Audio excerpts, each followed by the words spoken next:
strike targets across the region. Pakistan says officials are racing to bring the sides together again for more talks. Though last week's ceasefire is appearing to hold, the showdown over the Strait of Hormuz has risked reigniting hostilities and deepening the region-wide war's economic fallout. The blockade applies to vessels going to and from Iranian ports. The move could restrict the passage of the few ships that Iran considers friendly, which have been permitted to traverse the strait, as Iran has curtailed maritime traffic since the start of the war. I'm Charles Ledesma. The Republican-led Senate has rejected the latest Democratic attempt to halt President Trump's war in Iran. The Senate on Wednesday turned aside a resolution that would require the U.S. to withdraw forces from the conflict until Congress authorizes further action. A mixed day on Wall Street with the Dow down by 72 points, but the Nasdaq rose 376, the S&P 500 advanced 55. More on these stories at townhall.com. When you're vacationing in your RV, there are some things you can always count on. Laying out on a hammock, waking up to birds chirping, and board games with the family. What? It's not cheating. Frank, you're scaring the kids. Oh, come on, guys. We're having fun. It's family time. With Progressive, your RV is protected 24/7, so you're prepared for whatever you don't see coming. Technically, it's a loophole. It's a children's board game. You're a grown man, Frank. Progressive Casualty Insurance Company and affiliates, not available in D.C. Spring cleaning isn't just for your house, it's for your life. If your job is getting old, it's time to clear the clutter and spring into IT. Go to My Computer Career. My Computer Career helped me get the skills and certifications I needed to start a new life as an IT professional in months, not years. Earn the certifications the top employers are looking for right now. Visit mycomputercareer.edu and take the free career evaluation to see if it's time to spring into IT. Financial aid is available to those who qualify, including the... From the Michael's Flooring Outlet Weather Center.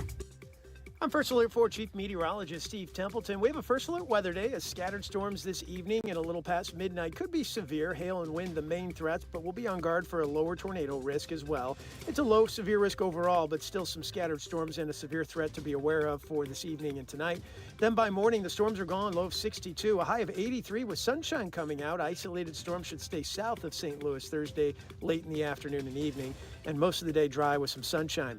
Friday, we have some sunshine and a warm day, a high of 87 degrees, and then watch for some storms in the evening or late evening and overnight. Those could be strong to severe Friday night as well. That's the latest from the First Alert 4 Weather Center. I'm Chief Meteorologist Steve Templeton. This hour of News Talk STL is brought to you by Rodney and Jen Wallner and the entire Wallner home selling team at Berkshire Hathaway. Call them today at 314-810-SOLD. 314-810-SOLD. Hey folks, it's Jamie Allman here for the Wallner home selling team of Berkshire Hathaway. I love this team so much, and Rodney and Jen love the team so much, I became a member. So now I'm an agent with the Wallner home selling team of Berkshire Hathaway, and I can tell you, as a matter of fact, that we're going to get you into a home really super easily and with the lowest cost you're ever going to find, and make sure we find you that dream home. We're also going to list your home and get the top dollar for your home. I'm telling you, Rodney and Jen love this business. You can tell it is infectious, and I'm so happy to be a real estate agent there with them. 314-810-SOLD, 314-810-SOLD. Whether you are buying your home or selling your home, I'm telling you what, the costs are going to be absolutely totally minimal, but the professionalism and getting the job done for you is going to be 100%. The Wallner home selling team of Berkshire Hathaway, 314-810-SOLD, 314-810-SOLD. Free speech is alive and well in America. Thanks for taking my call. Right here. You know what's going on? Have a great awakening. You see through the smoke screen. It's cool to be woke. News Talk STL. Until it's not. News, analysis, opinion. Tim Jones and Chris Arps in the afternoon. The 9 most terrifying words in the English language are, I'm from the government and I'm here to help. The more you remove voting from Election Day, the more opportunity you're offering for people to commit fraud. Are you not entertained? Are you not entertained? I think the Democrats are so short-sighted in this tactic they have now to just cheat at any cost to win elections. You're a lying dog-faced pony soldier. You said you were, but you're... Now you got to be honest. I'm going to be honest with you. What are we doing wrong here? As a former leader in the House, I think you can put your finger on it. It's called leadership. We don't have it. Tim Jones and Chris Arps.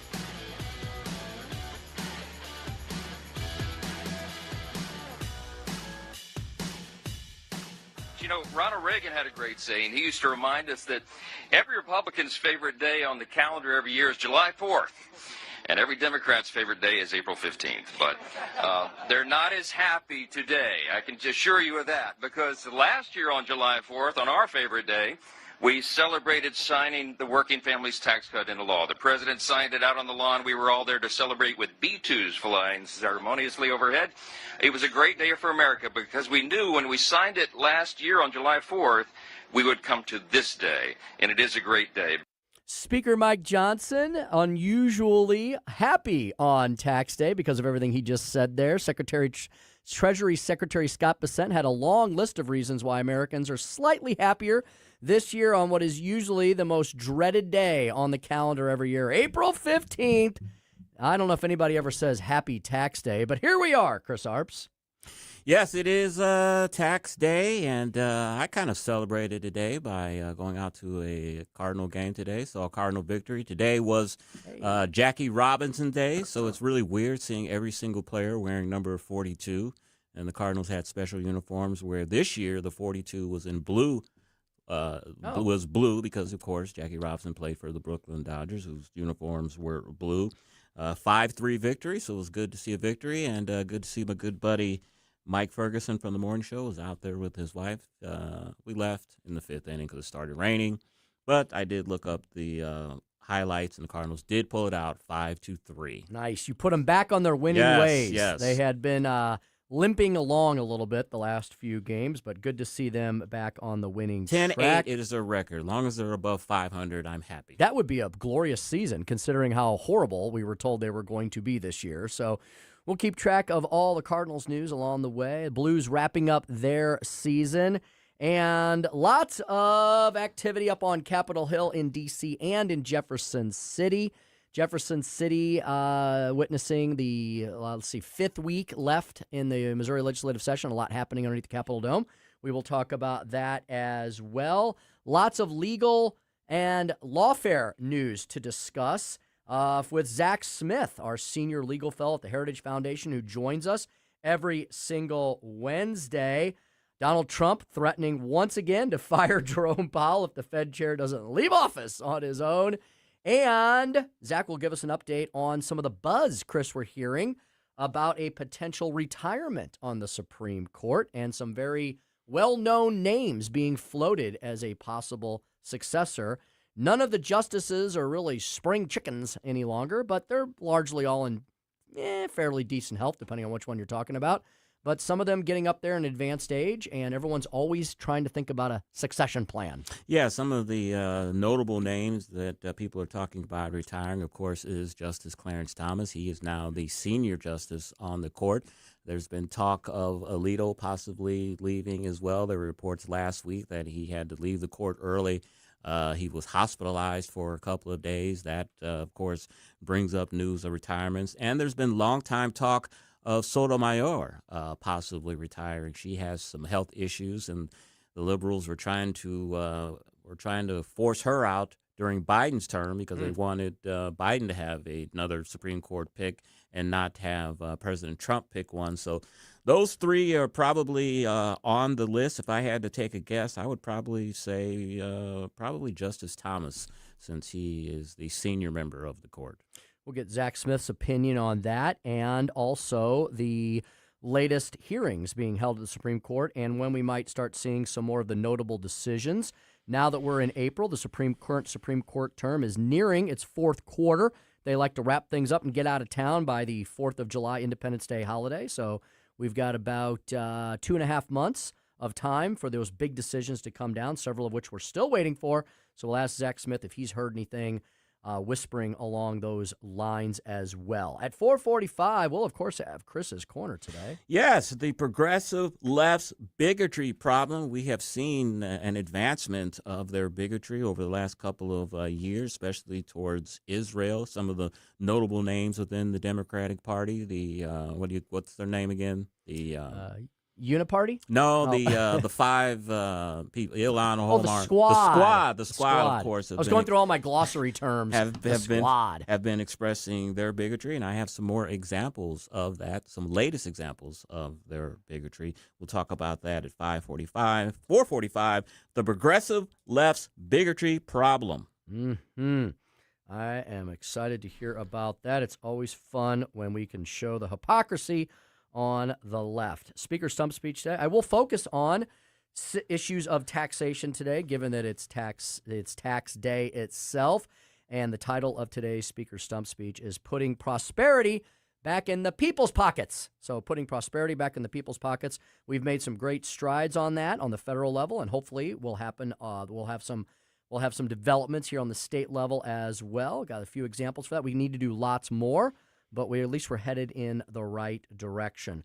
And Chris, unfortunately, I hate to say our timing was good on this, but we are going to discuss how Joe Biden and Kamala Harris's, the left's, the Democrats, the D.C. Democrats' immigration policies continue to fail Americans, and we're going to speak to an angel mom about that. And Chris, I hate to say, ripped from the headlines, that segment is, there is a story coming out of South Carolina today, another situation of a drunk illegal immigrant killing 2 young boys. And you have to ask the left, when is enough enough? Yeah, and these stories are just becoming too often. We're hearing stories like this. We had a similar story here in Missouri, in St. Louis last year, when a illegal immigrant killed a police officer who was on duty. He was working a traffic accident, and this illegal immigrant hit him and killed him. So we're seeing way too many instances of this with these illegal aliens. Listen to this. This is a horrific story. This happened at 12:20 in the afternoon on Sunday. So on a Sunday afternoon, an illegal immigrant who is allegedly so intoxicated he could not even stand was accused of driving off of a roadway and killing 2 children who were doing nothing more than riding their bikes on the sidewalk. Can you imagine being the parent? These 2 young boys go out, they're riding their bikes, they're on the sidewalk. You think they're out of harm's way. And this illegal immigrant, Iri Otanio Roberto Perez, runs them over, 2 counts of felony DUI resulting in death. He also faces charges of driving without a license in an open container. This occurred in the South Carolina region of Spartanburg on a Sunday afternoon. How horrific. Yeah, instead of the left focusing on the illegal problem that Joe Biden perpetrated with allowing 20 million illegal immigrants into our country, they'll focus on, well, if you look at the statistics, most of the migrants, as they call them, they are here just to work. They're law-abiding citizens, and these are just rare instances of someone being killed. But the argument that I always make is one person killed by an illegal immigrant is one too many. Mm-hmm. Indeed, could not agree more. So that'll be the 525 segment. We're going to have Patti Fox. She is an angel mom who was recommended to us, the angel mom of Carissa Aspenis, and she's going to talk about how Joe Biden's immigration policies failed her daughter. She was severely disabled by an illegal alien last year. We'll talk all about that at 525. And at 545, what do you got for us then? Yeah, the Time 100 list of the most influential people in the world, that was released, and I'll let you know if Tim Jones is on that list. I wonder if Joey made it for his movie reviews. We shall see. 545, you got to hold on. It's going to have to hang on till all the way to the end of the show because we fill you up from top to bottom. Chris, another, speaking of horrific random violence, happened again up in, what do you call it? Chirac, up in Chicago. Mm-hmm. Chirac. Widow, and son of a late Chicago commissioner were found shot dead inside their home in a suspected homicide. That's a weird story, wild, horrific story. A prominent Chicago family is at the center of a double homicide investigation after the widow and the son of late Cook County Commissioner Dennis Deere were found shot to death Tuesday inside a West Side home. So County Commissioner Dennis Deere previously passed away. His wife, 51 years old, and son, Caleb Deere, 23, were shot to death in Chicago. Multiple gunshot wounds to the chest and head. I mean, I tell you, that doesn't sound like a random act of violence. Yeah, that's what I was just about to say. I'm wondering if this was a random act of violence or were they targeted because they are a prominent family. It almost sounds like it was an execution instead of maybe a robbery or home invasion gone wrong. Yep, so that's on some unfortunate news from Chicago. Chris, on the international scene, the war in the Middle East continues to rage on, not just in and around the Straits of Hormuz, but the Israelis committed a huge attack today in Lebanon against Hezbollah. It's being called the largest strike in recent memory, more devastating than the 2024 pager attack. If you remember the pager attack, Israeli strike on Hezbollah, more devastating than the 2024 pager attack, the IDF says. The strike hit an unusually broad layer of Hezbollah's middle ranks across Lebanon, a former Mossad official is reporting. So no peace in the Middle East right now, although, interestingly, the markets seem to be thinking that maybe we're in the latter stages of the war with Iran. Markets up the last 3 days in a row. The Dow was down a touch today, but the NASDAQ was up triple digits again. And oil seems to be leveling off, lowering a touch. And all focus right now seems to be on two big issues: the Straits of Hormuz and who gets to go in and out of there, and what can or cannot be done with the uranium that the Iranians have enriched. And that strike on Lebanon comes on the heels of Israel and Lebanon yesterday having high-level talks between their ambassadors here in the United States. The first time they've had talks in more than 30 years. The Israeli ambassador said called it a victory for sanity, with those two nations agreeing to talk. There's no ceasefire or anything that came out of that, but it's always a good thing when people are talking. And then on the Iran front, the U.S. and Iran took a step today towards extending a ceasefire deal ahead of next week's expiration date. The official said negotiators reach an in principle, though not final, agreement to keep talking. Which worries me about that is the Iranians are very good at stalling and keeping talks going with the potential of something happening, but we shall see. You know, they are very recalcitrant on giving up their nuclear weapons. You know, there was a report that said that the United States wanted Iran to promise for 20 years not to try to enrich uranium. The Iranians countered with a number in single digits. So I guess that's a starting point, because in the past they always said, no, you know, our nuclear program is for humanitarian or peaceful means, and that we don't want to give it up. So maybe them saying 9, 8, 7 years, maybe that's a starting point for negotiations. I don't know. But President Trump has said over and over and over that on his watch, Iran will never be a nuclear power. Yep. As you said, the Iranians can never be trusted. So no matter what they say, I think we can pretty much take them at their word that they will break their word. So whatever the U.S. military is going to do, they probably need to do it during this incursion, because I think once we extricate ourselves, I doubt the American people will be very happy about going back in there again. So get what you can while the getting's good. We'll be talking with Zack. We'll be talking about that with Steve Bucci tomorrow. Tomorrow's Thursday, and it'll be great to have Steve in to see what's developments have happened and if he can make sense of it for us and all of you out there in News Talk STL Nation. Yeah, and the Pentagon also announced today they're sending 10,000 more troops to the Middle East in the coming days to help with the blockade. We'll continue to track that as well. All right, next up we got Zack Smith, and there was a big decision by the D.C. Circuit. Unusual for them to kind of do anything that makes sense or is insanity. But if you remember the very activist Judge Boasberg, he is one of the biggest nemesis of the Trump administration. Well, the D.C. Circuit reversed Boasberg recently and slammed the brakes on his criminal contempt probe of those AEA flights. So that's one of the things we can ask Zack Smith about when he speaks with us next. Chris and I will be right back with our resident legal eagle, Zack Smith of the Heritage Foundation, right after this, here on a very wild Wednesday show, the Tim Jones and Chris Arps Show, 101.9, 94.1, News Talk STL.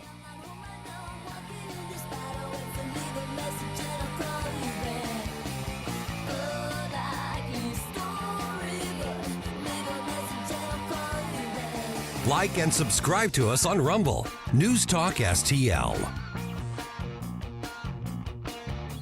From the Michaels Flooring Outlet Weather Center. I'm First Alert 4 Chief Meteorologist Steve Templeton. We have a First Alert weather day as scattered storms this evening and a little past midnight could be severe. Hail and wind the main threats, but we'll be on guard for a lower tornado risk as well. It's a low severe risk overall, but still some scattered storms and a severe threat to be aware of for this evening and tonight. Then by morning, the storms are gone, low of 62, a high of 83 with sunshine coming out. Isolated storms should stay south of St. Louis Thursday late in the afternoon and evening, and most of the day dry with some sunshine. Friday, we have some sunshine and a warm day, a high of 87 degrees, and then watch for some storms in the evening or late evening and overnight. Those could be strong to severe Friday night as well. That's the latest from the First Alert 4 Weather Center. I'm Chief Meteorologist Steve Temple. Hey everybody, it's your buddy Todd from The Right Mind Show. And here's my celebrity friend, Larry Hankin from Seinfeld and Breaking Bad. I never wanted to end up, talking on the phone to Todd. The Right Mind Show, Saturday afternoons at 5 on News Talk STL. Hey, let me tell you about a dental practice I don't just recommend. I am a very proud patient. And if you heard our show recently, we had on Dr. Alan Link in studio with us from the Dental Link. And you know what you hear on air is exactly what you get in person. Dr. Link is knowledgeable, he's professional, and someone who truly cares about his patients. The Dental Link is run by Dr. Link and his son Andrew. And you can feel that family atmosphere the moment you walk in. What really stood out to me is the staff. Dr. Link treats his team like family, and it shows. They're relaxed, professional, and they make you feel comfortable right away. Now, for me, this is personal. I have dental implants. This isn't cosmetic fluff. This is serious dental work. And they walked me through every step, made sure I was comfortable, and treated me like a person, not a procedure. If you've been putting this off because you're nervous, listen to this. The Dental Link offers many dental implants, a less invasive option with quicker recovery and less discomfort than traditional implants. I'm telling you, my implants have been a game changer. They look natural, feel natural, and gave me back confidence I didn't even realize I'd lost. The Dental Link is in Baldwin near 141 and Manchester. Hey, give them a call today. Check out many Dental Links, or if you just need some dental care at 636-496-8584, or check them out at thedentallink.com. The Dental Link. Do good, do it well, have fun doing it. That's their motto. Hey, it's Vic. If you have a tree that you think is dead, you can get Roots Plus to remove it for you. Or if you think the tree is savable, or if Roots Plus thinks it's savable, they can save your tree and you keep your cash. Call them and find out what that's all about at 314-440-3662. The crews are great. They get things done. They removed the tree for me, and they did expert work, and I definitely will put my name on their company. So save the tree with Roots Plus LLC. RootsPlusLLC.com. Ever feel like just a number in a waiting room? Hi, I'm Shannon Tribune, Director of Operations with Body of Health Direct Primary Care. Navigating the medical system can be a maze of stress. I'm your personal guide at Body of Health. I handle the messy parts of medical care, the logistics and complex coordination, both in and outside our walls, so you and Dr. Tobler, that's my dad, can focus on what matters most, your health. At Body of Health, you're not just a patient, you're part of the family, because that's healthcare the way it ought to be. To learn more, schedule a discovery call at bodyofhealth.com.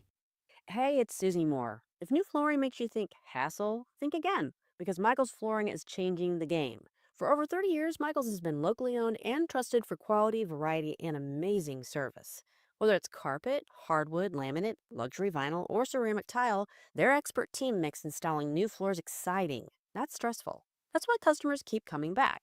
Visit Michaels Flooring at St. Peter's, Starting Prairie, Creve Coeur, or online at igotfloored.com. That's igotfloored.com.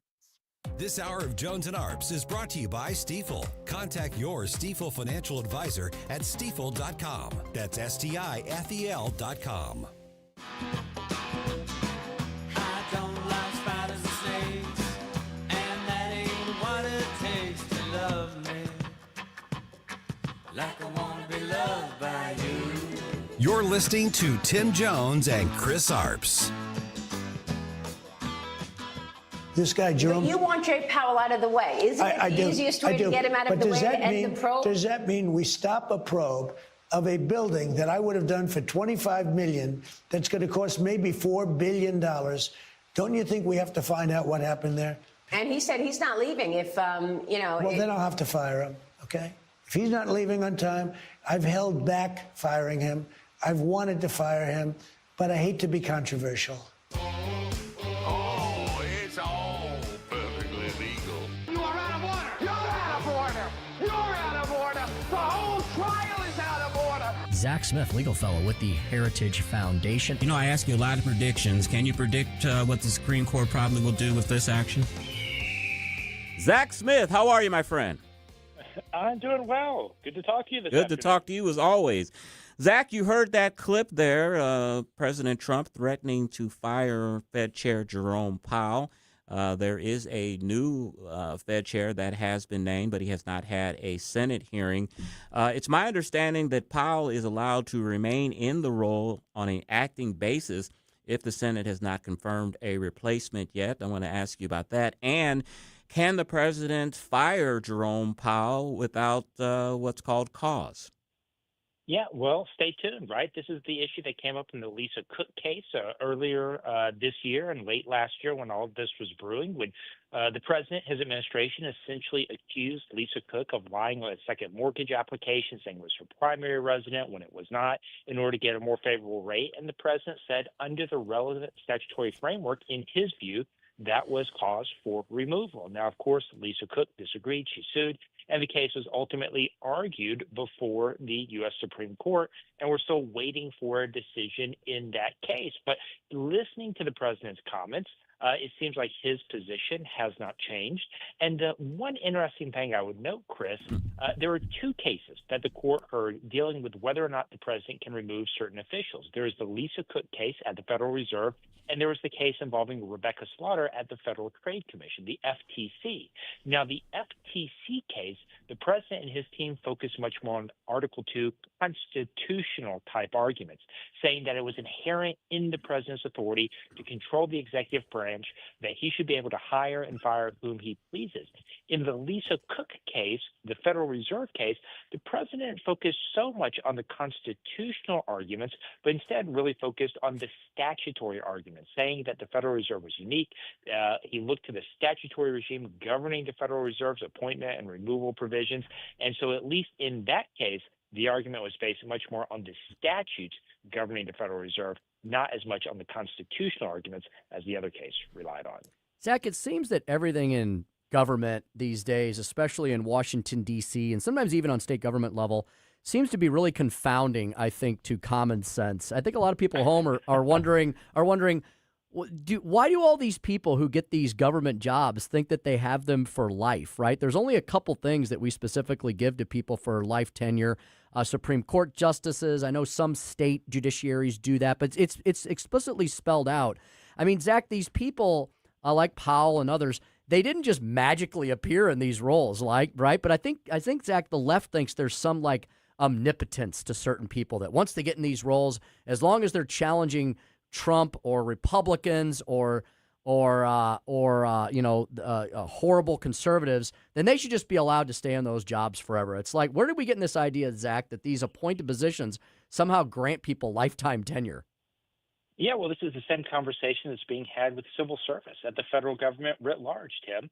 You know, there's this idea that even low-level government employees should essentially hold their positions for life, more or less, that the president shouldn't have a say in who should be hired into certain positions. And I think the president has a very compelling argument when he says that the American people elected me, Donald Trump, to be the president of the United States, and that I should get to decide who should be in certain positions, in part to make sure that those individuals are working to implement the administration's policies, not working to undermine or subvert them.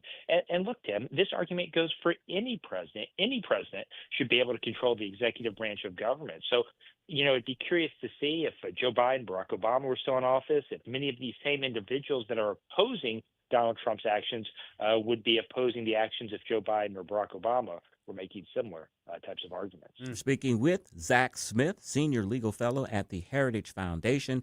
Zack, as you know, the court is winding down its term for this session, and some of the last arguments of this term are Fourth Amendment and immigration cases. Can you give us updates on those two cases? Exactly what are they about? Well, let's focus on the Fourth Amendment case if we can, Chris, because I think this is a very interesting case, Chartry versus United States, and it deals with something known as geofence warrants. Now, this came to prominence kind of with a lot of the events at the Capitol on January 6th. Basically, the government was using cell phones to track individuals and tie them to specific locations. And if you're unfamiliar with geofence warrants, essentially what the government can do is say, give me the cell phone location data for everyone who is in a specific area within a specific time frame. And then based on that, using other tools and investigative techniques, they can essentially extrapolate and figure out who was where, when, and in a more common scenario, whether someone perhaps was at the scene of a robbery, at the scene of a kidnapping, or something like that. And so there's been a very real question because for a long time, this location data information that all of our phones are collecting and storing on a routine basis, all of this was stored on servers, in Google Cloud servers, Apple Cloud servers, what have you. And so the government would ask these big tech companies to turn over that information to them. And there was a question whether the government could get that information simply by issuing grand jury subpoenas, whether there was a warrant required. And there had been some division among lower federal courts over whether the government could simply use a subpoena, have to show probable cause, essentially, get that subpoena from the grand jury, or whether they would have to get a warrant, show probable cause to get a warrant from the magistrate and then move forward at that point. The subpoena authority from grand juries is much, much broader, much easier to obtain than if you get a warrant signed by a magistrate where, again, you would have to meet that probable cause threshold. So that is the issue, whether that the court is being asked to resolve, whether a warrant is required for these geofence type situations. And what will be interesting, Chris, is from a practical perspective, some of these big tech companies may have blunted some of the practical implications of whatever the court decides, because Google, for instance, has moved from storing a lot of that information, that location data information from their servers on the cloud, and now stores it locally on your device, which clearly, in most circumstances, law enforcement would need a warrant to search. Zack, while the left and the media continue to whine and complain about what Donald Trump's Department of Justice is or is not doing, Zack, the bombshells just keep dropping from the Biden-Harris administration, which has been out of office now for over a year and a half. Zack, we just saw a bombshell report. Well, Zack, it was a bombshell report for about 30% of the media outlets in this country because most of them just completely ignored it. A DOJ report that looked at over 700,000 documents came up with a lot of damning conclusions based on the evidence that they saw in those reams of paper, alleging that it was the Biden administration that weaponized law enforcement and the DOJ against pro-life Americans using something, Zack, I don't know that I've heard of before. It's an acronym, the FACE Act. Zack, what can you tell us about that, the FACE Act, and this report? Yeah, well, look, this was a shocking report. It shouldn't have been, but even though many of us had suspected this was going on for some time, the level of detail, how expansive really this abuse was by DOJ was shocking. It was about an 800-page report that the Justice Department released. I haven't had a chance to go through all of it yet, but just some of the snippets that are being reported are very, very disturbing. Now, the FACE Act, it's a federal law that was passed in the wake of some of the abortion clinic bombings, in the late 80s, early 90s. And so the FACE Act was passed to essentially say that if you threaten or cause harm to individuals, more or less outside of abortion clinics, other healthcare providers, that's a federal crime. Now, what's also included in the FACE Act, part of the compromises that was passed, was that also if you threaten or intimidate or harm someone in certain other places, like houses of worship, that can also be a violation of the FACE Act as well. But, of course, before the Trump administration returned to office, there had never really been enforcement of that latter portion of the FACE Act. And what you saw under the Biden DOJ in particular is a very aggressive, very expansive read of the FACE Act. They would often target pro-life counselors who often simply stand outside of abortion clinics praying for the individuals who go in there, trying to encourage them to choose life instead of killing their unborn child. The Biden administration would accuse those individuals of committing FACE Act violations. And then in an effort, I think, really to intimidate those individuals and other sympathizers, they would often execute law enforcement raids on these individuals' houses, execute arrest warrants using armed FBI agents, other federal agents to go in and forcibly remove those individuals, arrest those individuals, and instead of simply allowing them to self-surrender, as the federal government does with most nonviolent first-time offenders. And so this has been very troubling from top to bottom. Now, I will say the irony of this in some way, Tim, is that I mentioned just a minute ago that latter provision of if you intimidate or threaten to harm someone in a house of worship, that had never really been enforced before. And yet the Trump administration has said, well, so long as the FACE Act is on the book, we're going to enforce that provision too. And guess what? Don Lemon and the other individuals who really committed that shameful desecration in Minneapolis, St. Paul, and Minnesota there, they are potentially facing charges under the FACE Act because the Trump administration is now enforcing that latter provision as well. Speaking with Zack Smith, Senior Legal Fellow at the Heritage Foundation. Zack, there's another burgeoning potential Fourth Amendment case that's coming along the pipe. We've learned that the FBI is buying information that tracks people's location history. That's the first time the FBI has confirmed that since 2023. Of course, as you know, the Supreme Court has required agencies to obtain a warrant for people's location data. But what the FBI is doing is they're buying that data from data brokers using alternative sources. Is there a potential loophole there that needs to be plugged? Do you see this as a potential Supreme Court case? I don't know if I would call it as a loophole necessarily, Chris, because essentially the broader implication of this is something known as the third-party doctrine. Now, the third-party doctrine is very controversial, but it's been around for a long time. And essentially the idea is that if you voluntarily give your information to a third party to hold and to store, you don't have an expectation of privacy in that information, meaning a warrant wouldn't be needed for law enforcement to obtain it. And this first came to light with bank records. For many years, there's a question of whether or not government agencies would need a warrant to obtain your bank records if they're investigating you. And the Supreme Court developed and deployed this third-party doctrine to say that no, because you gave that information voluntarily to your bank, you couldn't expect it to remain private, so the bank can turn that over with just a subpoena or other investigatory request that the government makes. And so this is a very similar type of argument, I suspect, that's being made in this case as well. The same issue, the same type of issue has come up with a lot of the commercial genetics testing websites, 23andMe. For instance, there's a question whether or not federal law enforcement would need a warrant to get potential DNA data from some of these third-party websites, and this court has said no, again, because of that third-party doctrine. Now, one more quick point I'll make is where you see this really being challenged, this third-party doctrine being challenged today, is in the cryptocurrency space, because there's a real question about whether certain crypto exchanges, which don't have the traditional custodial functions that we think of like a bank, you know, when you open a bank account, your bank actually holds your money for you. They're kind of a third-party custodian of it. And yet cryptocurrency is essentially software. And so there's a real question over whether the third-party doctrine should apply in the cryptocurrency context, whether warrants should be required. But this is certainly an interesting case. I suspect there will be a lot of litigation over it, Chris. And I suspect this may be part of the larger conversation about whether that third-party doctrine needs to be revisited or revised in some form or fashion.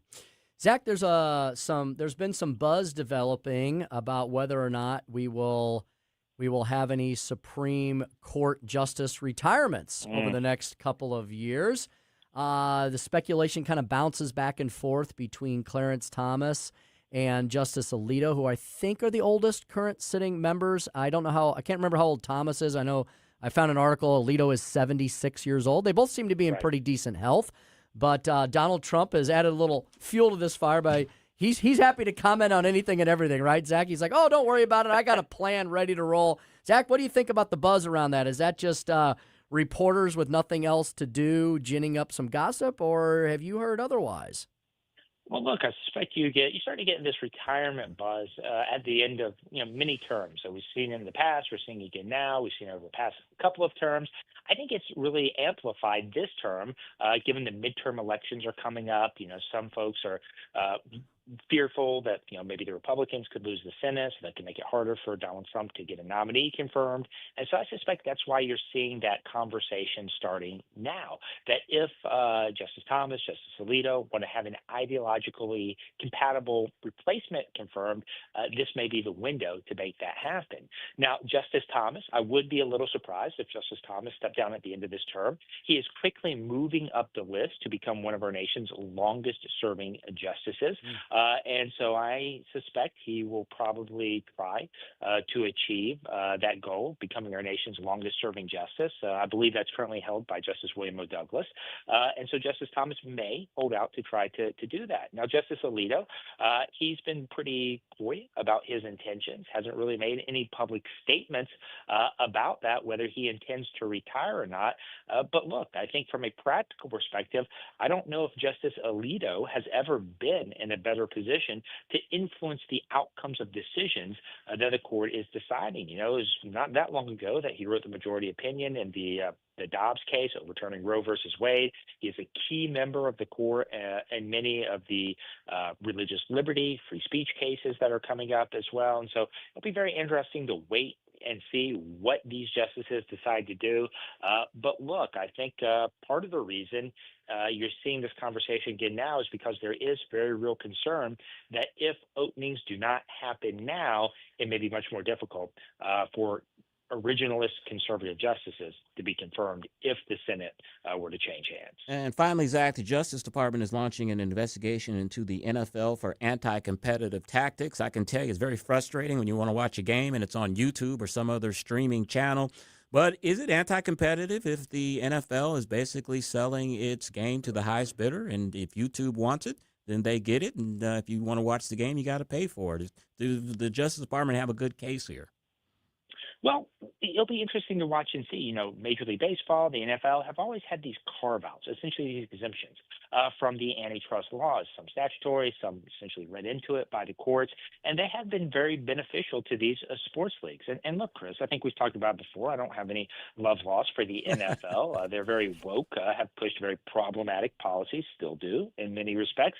But certainly, I think you're seeing the Federal Trade Commission, the DOJ, under the Trump administration, taking a very hard look at some of these anti-competitive practices that have developed. That is Zack Smith, Senior Legal Fellow at the Heritage Foundation on xtzsmithheritage.org.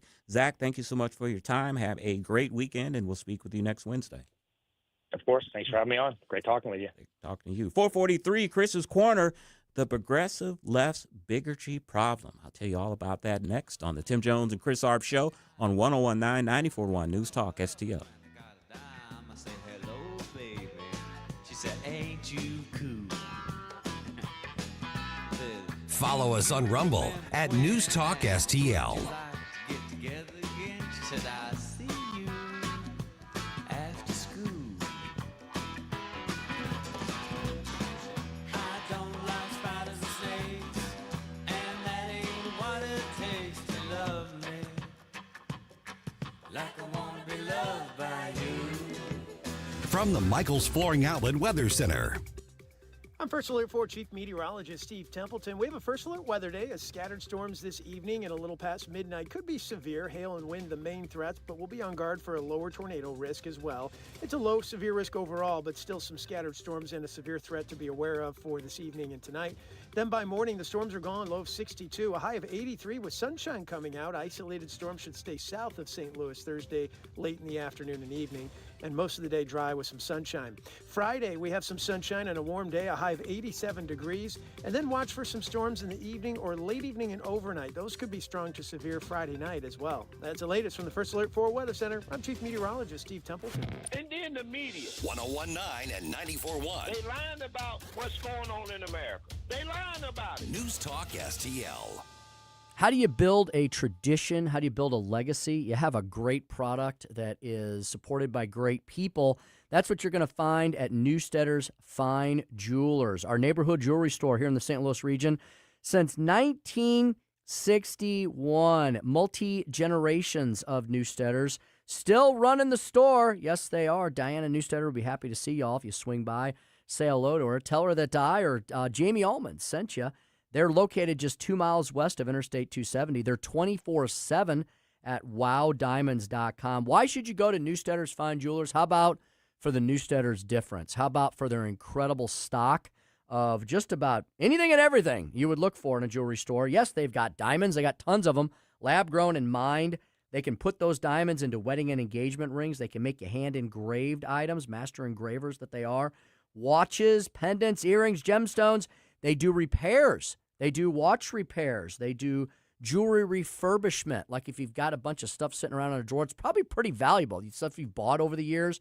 Maybe you're not wearing it anymore. Well, Newsteaders can reimagine it into something. They also do quality ring resizing. You know, our fingers, our hands change over the years, and they want you to keep wearing those beautiful rings you've purchased from them. They can do all of that and more. They're your one-stop shop. They are not a big, sterile, big box store. That's the biggest difference there. They love getting to know their clients and their customers, and that is that Newstetter's difference that you will feel. They got these beautiful stacker rings. That's kind of a big thing right now for the ladies. Kind of goes in combination with the wedding rings. They're absolutely fantastic. Diana's, I know, a big fan of those. Open weekdays, 10 a.m. to 5:30, Saturdays, 10 to 3. And you can find them and that Newstetter's difference 24/7 at wowdiamonds.com. That's Newstetter's Fine Jewelers. Mom's Day is right around the corner. Check them out at wowdiamonds.com. The Laborers International Union of North America, Local 110, was formed in 1933 and from the beginning has strived for progress and the well-being of others. The laborers of Local 110 are hardworking men and women who take pride in their great work. They are the fastest-growing union of construction workers and one of the most effective unions representing plants and quarries. Laborers Local 110 has the best medical benefits, pension, education, and heavy construction training in the market. Visit lu110.com and start your future today. There's something magical about walking into your backyard and knowing your family is completely safe and secure. Hi, I'm Sean Long, owner of STL Fence Works. That's the feeling my team and I have been creating for metro area families for more than 50 years. Whether you're adding your first fence or finally creating the outdoor sanctuary you've always wanted, we offer premium vinyl and stunning ornamental options, all designed around your family's specific needs and lifestyle. While other companies struggle with supply delays and rising costs, we've always proudly used all American-made materials, which means better pricing and faster installation for you. Our experienced craftsmen exemplify our motto, your satisfaction is our passion. From Warrenton to Wildwood, your neighbors trust us because we live here too. And we care about your project as much as you do. Right now is the golden time to build with flexible financing options and a commitment to completing your fence on time and on budget. Visit stlfenceworks.com. On the next Larry Connors USA. On this date, 1,500 died on a luxury cruise. The story behind the story, the Titanic. Larry Connors USA. Now weeknights 6 until 8 on News Talk STL. Chris's Corner, brought to you by STL Windows and Doors, locally owned and operated in Earth City.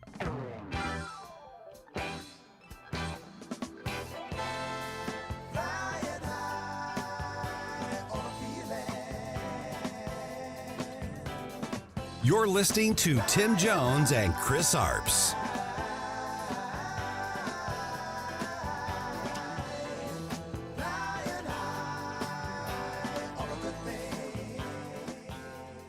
Let me just ask you about the midterms. Do you expect the Republicans to lose seats in the House, and what does that mean for your agenda? I think we're going to do good. Now, with that being said, when somebody gets elected president, that party always loses the midterms. I don't know why. It doesn't make sense to me, so we're going to try turning it around. You know, in 50 years, I guess the president, the party with the president, has won twice. We are really working hard to turn that around.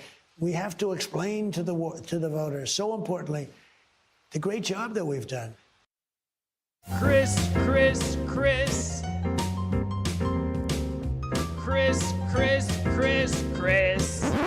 And if you don't know, now you know. And now, Chris's Corner. The progressive left's bigotry problem. The modern progressive movement has built its entire identity around claiming moral superiority. They lecture America about racism, about sexism, about intolerance, about inclusion. They portray themselves as the enlightened guardians of decency. And yet, over and over again, the ugliest prejudice in American politics keeps surfacing from inside their own coalition. This week, Utah Democrat Nate Bluen, a congressional candidate endorsed by Bernie Sanders, was exposed for a disgusting history of online comments. He suggested someone buy a GoPro camera for, quote, filming porn with your underage sister. Yeah. He threatened to skull F someone. He called Mormons a bunch of bigoted a-holes. He said Mormonism was an ideology fostering ignorance and intolerance. He called the LDS Church a front for the largest U.S. drug cartel and bragged that he took a crap in the corner of an LDS church parking lot. This is Bernie Sanders' endorsed progressive. And he's not alone. Bernie has also endorsed Maine Democratic Senate candidate Graham Plattner, another progressive forced to apologize for offensive online posts, including comments demeaning rural white Americans and other inflammatory rhetoric. Now ask yourself, why does this keep happening? Why do the people constantly accusing everyone else of hatred keep getting caught expressing hatred themselves? Because the progressive movement has created a hierarchy of acceptable prejudice.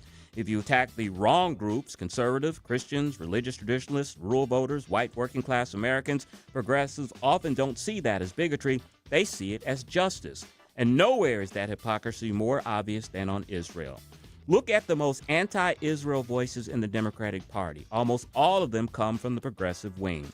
Rashida Tlaib has accused Israel of apartheid and ethnic cleansing, supports BDS, and says progressives cannot support Israel's government and still claim progressive values.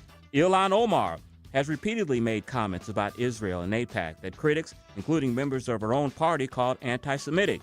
Alexandria Ocasio-Cortez opposed Iran's Iron Dome funding and routinely attacked pro-Israel lobbying groups.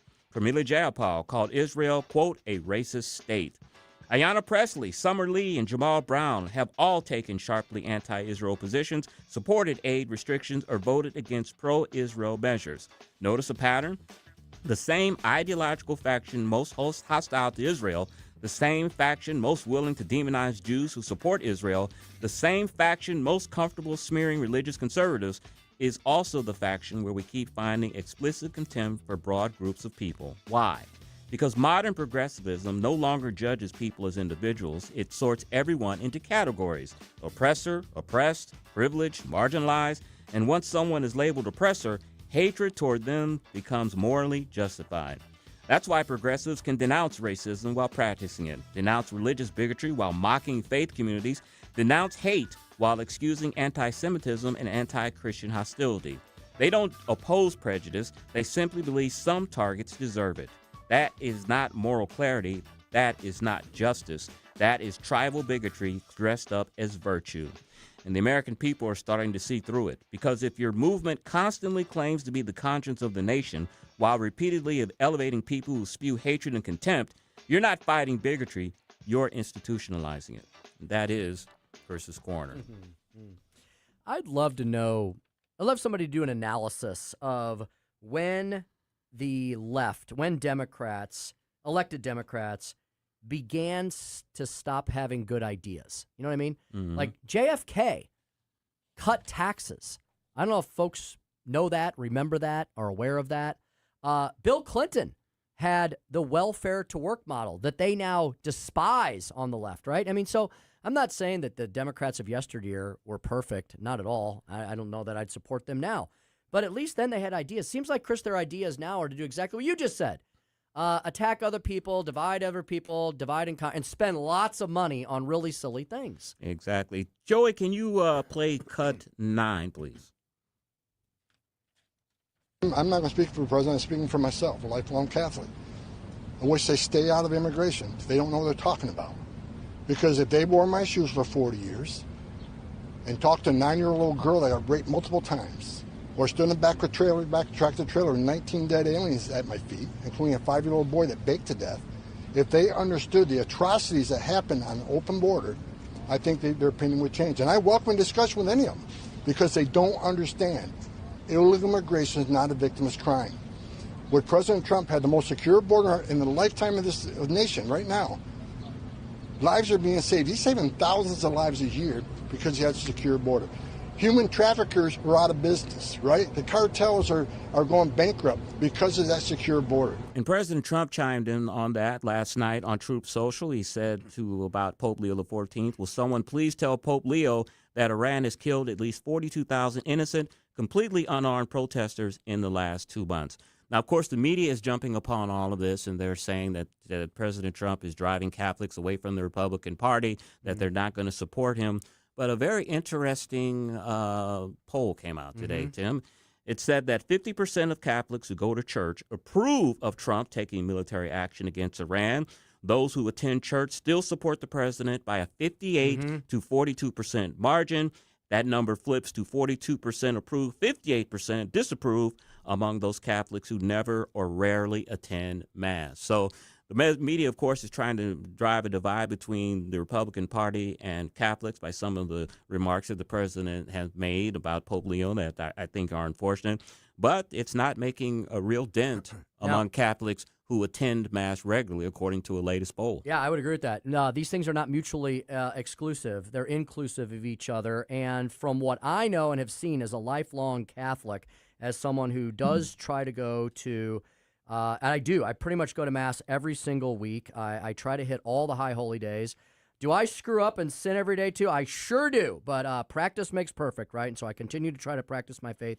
And what I see, Chris, is the silent majority within the Catholic Church is conservative and orthodox. And I think that's been proven by the upsurge and the interest in our younger generations of things like the Latin Mass. I've never been to a Latin Mass, but you know who has been? My oldest daughter, twice in the last year and a half. And I asked Katie about that. I said, so does anybody go to this Latin Mass at midnight on Christmas? She said, Dad, it's standing room only and people can't get in the doors. So I would argue that the majority of Catholics are on the conservative side of the political spectrum. I don't like putting politics into questions of faith and religion, but everybody brings, you take people as you find them, and I think the majority of Catholics are right there with Tom Homan and what he just said. And I did a Chris's Corner last week about the Democrats and their impeachment bug that they seem to be on. And just today, Tim, several House Democrats introduced 5 articles of impeachment against Defense Secretary Pete Hegseth. Can't help themselves. The impeachments continue. All right, coming up, we're going to speak with Patti Fox. She's an angel mother of Carissa Aspinus, who was severely disabled by an illegal alien last year. But before that, we'll have the Speaker's Stump Speech. Putting more prosperity back in the people's pockets. All that and more coming up on the Tim Jones and Chris Arps Show on 101.9 94.1 News Talk STL.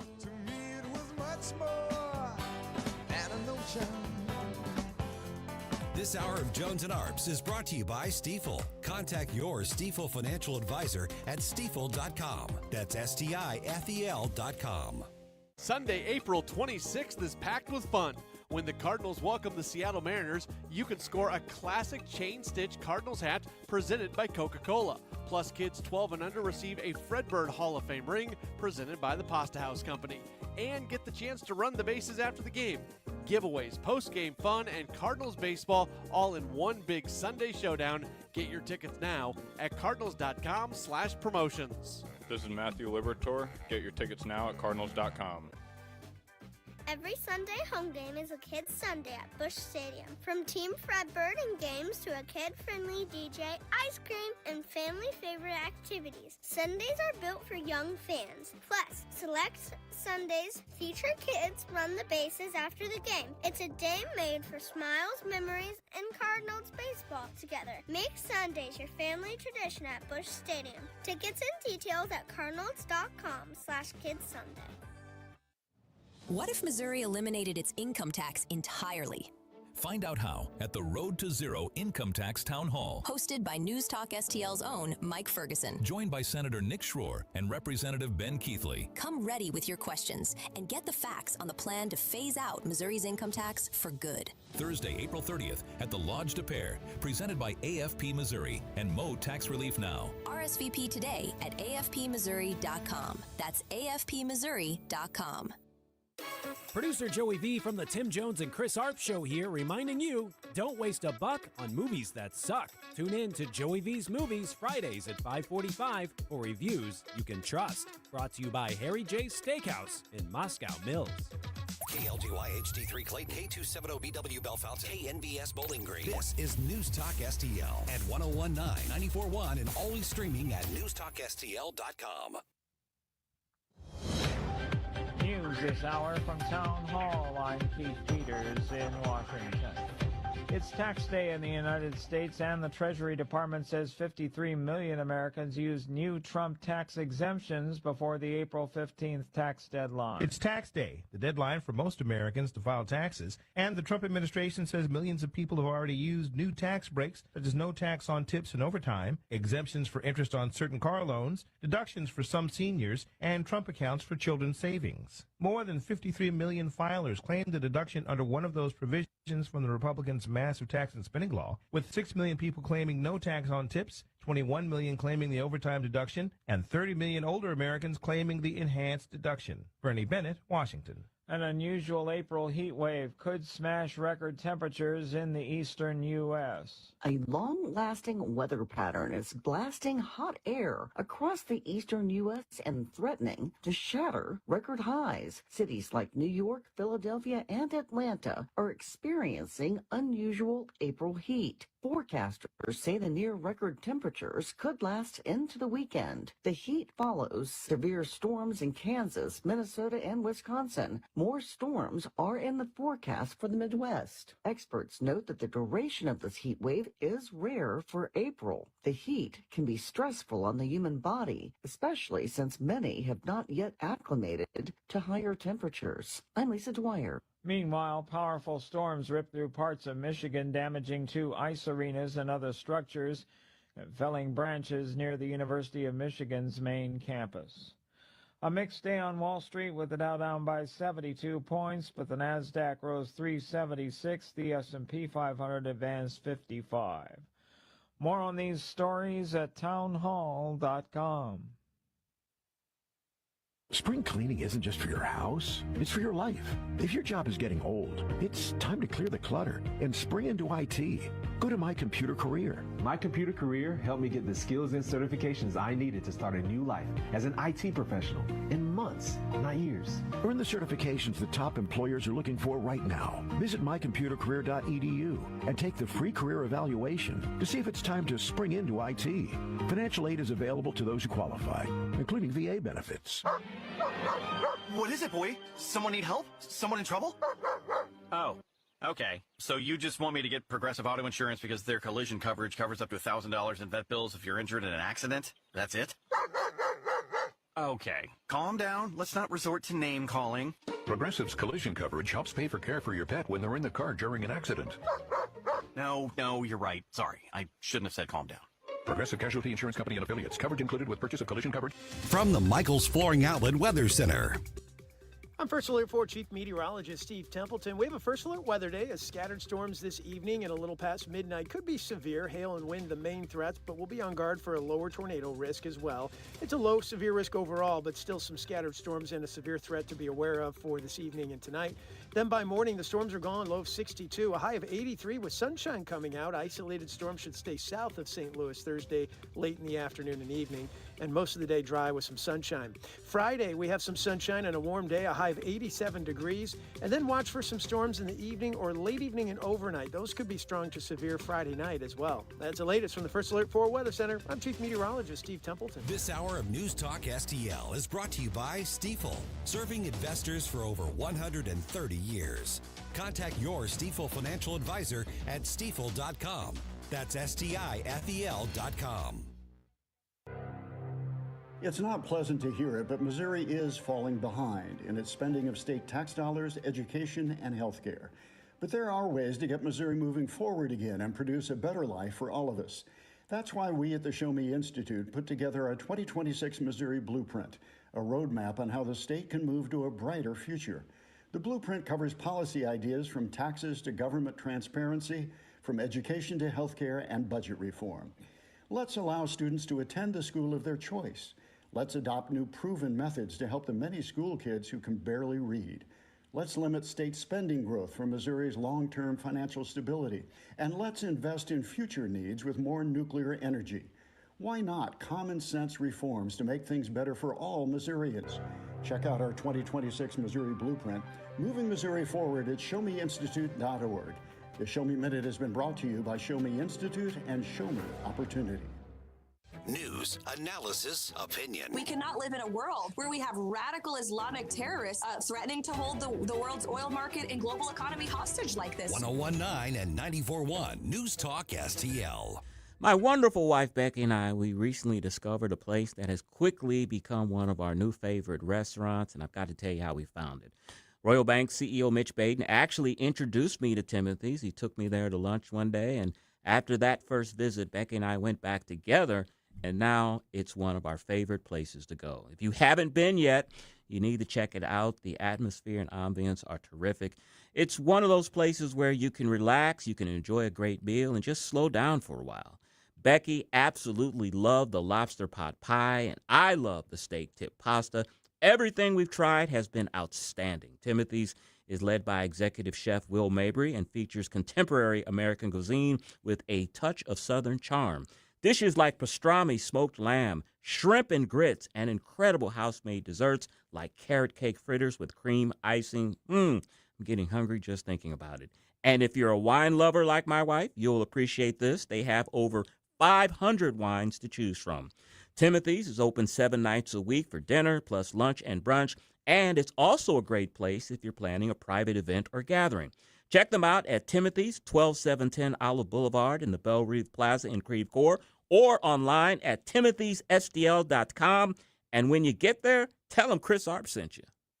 Tim Jones and Chris Arps in the afternoon. The 9 most terrifying words in the English language are, I'm from the government and I'm here to help. The more you remove voting from Election Day, the more opportunity you're offering for people to commit fraud. Are you not entertained?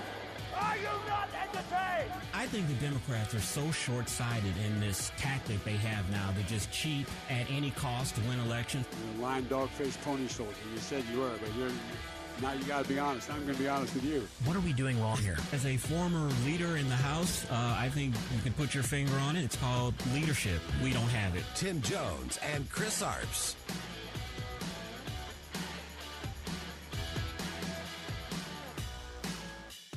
I don't understand why other Democrats can't acknowledge that pulverizing the Iranian military and their capabilities, that's a good thing. Every single president since 1979 wanted to deal with it.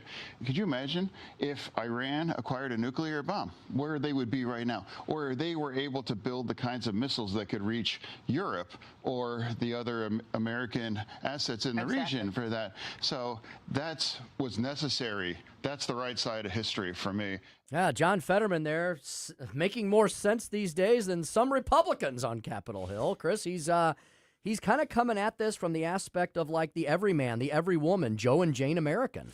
I mean, I look at it as Iran is at its weakest point in 47 years. They were weakened severely last year when Israel and the United States bombed their nuclear facilities. They have domestic unrest within their country. They've killed 45,000 of their own citizens, and they've said that they want to develop a nuclear bomb to basically destroy Israel and bring on the Mahdi, their prophet. So this is the best time to take them out, and we know what this is really all about. It's because President Trump initiated this action. If Joe Biden or if Barack Obama would have done this, they'd be cheering from the rooftops. They would, just like they did with the incursions that Biden made with the, remember the, what did they call that? The Arab Spring. The media literally called that the Arab Spring when Biden went in and dismantled the rest of what was left of Gaddafi, right?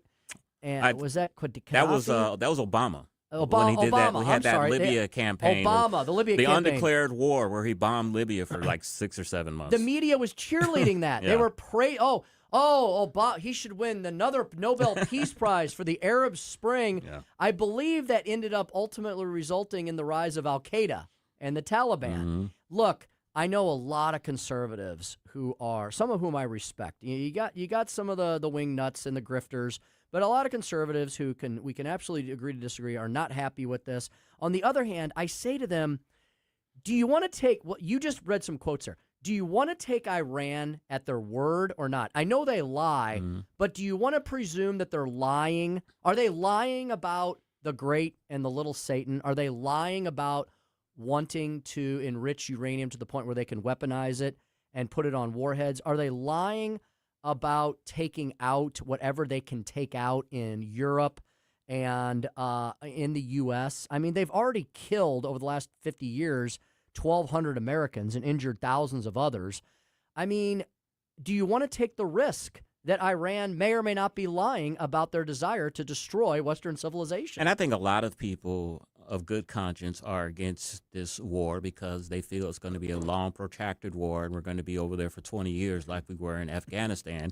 And then, of course, like you said, Tim, you've got the grifters that are just that are isolations and don't want this war because it gives them clicks and it gives them money, makes them money, and gives them credibility in their own followers' minds. But I think the main thing for a lot of the people that don't support this is they are afraid of a long, protracted war. And if the president can spell out that we have a plan, that we're not going to be there forever, that these are our objectives, I think that he could bring a lot of those people along. Yeah, and that's where I would draw a line, too. I think, and it's not because I'm smart, it's because of what we've watched, right? And I think we've learned over the last several decades, we cannot nation build in the Middle East. It just doesn't work. We tried. I know we tried with the best of intentions. A lot of military men and women lost their lives along the way. A lot of military men and women tried to make a difference over there. I credit them for that. We were building things in Afghanistan and all. We were trying to help. And unless the people embrace that and are willing to take the baton and run, it's not going to work out. So we can help the Iranians get to a point where they can take back their government, but we cannot stay there long term and run their government or their nation for them, because we've seen it doesn't work. For me, this war is a success if we knock back Iranians' nuclear ambitions for several years or maybe a decade. If we eliminate them, eliminate the opportunity for them to fund Hezbollah and Hamas and all the other terrorist groups. And even though the regime stays in place, they are a weakened regime that can give the people there impetus to try to overthrow their government. If we can achieve all those objectives and, of course, open the Strait of Hormuz and keep oil flowing, but if we can achieve those objectives, I would be more than happy for a pullout, declare the victory, and let's move on. Yep. I do not want the younger people in my life, including my children and their eventual grandchildren, to have to live in a world where you have a terroristic regime that does not care about anything other than itself, lording over them with nuclear weapons. That's kind of where I think we'd all like to eventually be. They're talking taxes up on Capitol Hill in Jefferson City, and there's a big tax cut plan that Governor Mike Kehoe has endorsed, and legislative leaders have moved up to the point where it is on the Senate floor calendar. They can go to it at any point in time over the next 4.5 weeks. Yeah, only 4.5 weeks left in session, and we're seeing that when you provide people tax relief, your nation, your community, your state does better. There's a long list of those things that are coming out from the One Big Beautiful Bill, and a lot of folks are talking about this is not as unhappy as a tax day as it has been in the past, and that will be the subject of today's Speaker's Stump Speech. Listen to me, listen to me. I'm very consistent. I'm a very stable genius. It's time for the Speaker's Stump Speech, sponsored by Hanson's Tree Service at hansonstree.com. I believe it was... I'm sorry. Maria's going to talk first. These are fantastic numbers, Cheryl. Look at this report, because what we're seeing is it has not trickled down fully to the producer, which is good news because maybe they're not going to pass it on to the consumer for the next report. But great reporting, Cheryl. We got a rally on stocks. These numbers are much better than expected. Yeah, things are definitely turning around. And, you know, if there was not a war in the Middle East and if oil was not under pressure, we'd probably even be further ahead. But because we have a stronger economy now than we've had in many years, that is why the Trump administration decided to largely proceed with these matters in the Middle East. Hopefully they can wrap that up and we can get back to working on domestic matters here, because domestic matters here, we didn't have a lot of happy news and joyful headlines during the Biden-Harris years. They destroyed the economy, and I wish all of the experts would admit that. The so-called experts are starting to admit some of the horrific things that they subjected us to during the COVID years. So maybe they're just running, 4 or 5 years behind. Maybe eventually we will get to the point where the so-called financial experts, the economic experts, will admit that when Joe Biden injected trillions of dollars, more than, I believe, all the other previous presidents combined, into his ridiculous adventures of the Inflation Reduction Act, which was nothing more than the Inflation Creation Act, the ARPA funds, and we're still seeing the problems with that here on the state level. We're trying to figure out how to fill those holes now in the budget. Thankfully, we didn't overspend too much, but we definitely need to ratchet back. The Biden administration did massive damage to our economy, and people won't admit it because then they would have to admit that the left doesn't have any good ideas, as we discussed earlier, when it comes to the proper role of government. I believe it was Milton Friedman. I wrote this quote down. I think it was Milton Friedman I saw the other day. He was talking about taxes, which we're talking about today here on Tax Day. When men once get into the habit of helping themselves to the property of others, they are not easily cured of it. Boy, is that true. Folks, I don't know if you know much about the history of the federal income tax, but it was deployed by one of the worst presidents of all time, definitely one of the worst Democratic presidents of all time, Woodrow Wilson, back in 1913. And what they said at that time was, we are only going to tax the ultra wealthy in this country. And that's how it did start. But you should all know by now, if you've been frequent flyers and listeners to our show and News Talk STL in general, that we always explain to you that government programs, no matter how well intended, quickly and almost always go off the rails. Name me something besides the U.S. military that the government runs that we go, yeah, that's the way we should do it. I mean, no one's running around going, whoa, VA healthcare. Boy, we should emulate that across the nation and across the world. That's the model of healthcare excellence. No, we constantly hear about how badly in need of reform it is. And I know that's something that the current administration is working on. Do we ever say, oh, bully for the IRS? So glad that we have that organization. Oh, my goodness, all of these agencies and bureaucracies in Washington, D.C. and in Jefferson City, they've made life so much better. No, we constantly complain about the things that government is involved in. Why? Largely because government doesn't have as much accountability to the people as it once had. We have so layered government that there's too many bureaucrats and agencies and rules and regulations between we, the people who are supposed to be giving the consent to the government, the people we elect, and the governments that they're supposed to be trying to run. They've gotten so big and so unwieldy. Well, one of the biggest things the Trump administration is doing is trying to starve government, put government on a diet just a little bit. A lot more work needs to be done there. But when you take prosperity that the people have created and you give it back to them from whence it came, when you remove all of that power from the government only gets its power from what it can take from the people. And so when you put that back, the people tend to do better off. Now, Grover Norquist, who I do work for Americans for Tax Reform, Grover has a great quote that he made him famous back in the day. He said this many decades ago. He said, some people think that I want no government. No, I just want to reduce government to a size so small that I can drown it in a bathtub. And of course, the liberals all clutched their pearls and shrieked and were horrified at that. But because government does pretty much everything so badly that it gets involved in, most people believe that we should be returning more of that money back to the people. I wish government government is supposed to do a few things.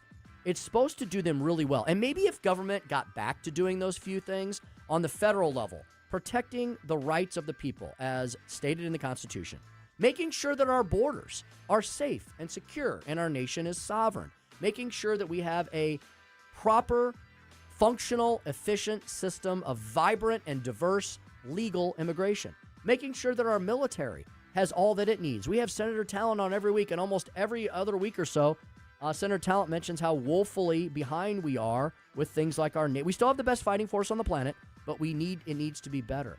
putting things into like space exploration, those things. But why have we gotten into so many other areas that we should not be in? Look, I wish we could wave the magic government wand, put some taxpayer dollars into certain programs, and just cure people of all their ills and problems.